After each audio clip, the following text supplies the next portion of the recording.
How's it going, everyone? This is Guide to Everything. In today's video, I'll show you on how you can control geometry dash screen boundaries. Now, basically, I have a simple level right here that I'm going to use in order to demonstrate this.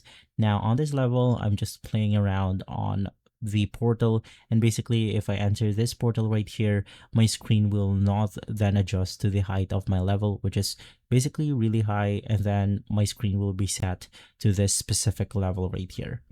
Now, if you want to make sure, or if you want to remove those screen boundaries, all you have to do is to navigate through your portals, or we can also do this on the move trigger. But to make things easier, I'll just click on the portals option. In here, click added objects, and then just make sure that the added camera setting is enabled. Same thing with free mode. And from here, you can adjust the easing into something like 15 and the pathing into something like 15 also.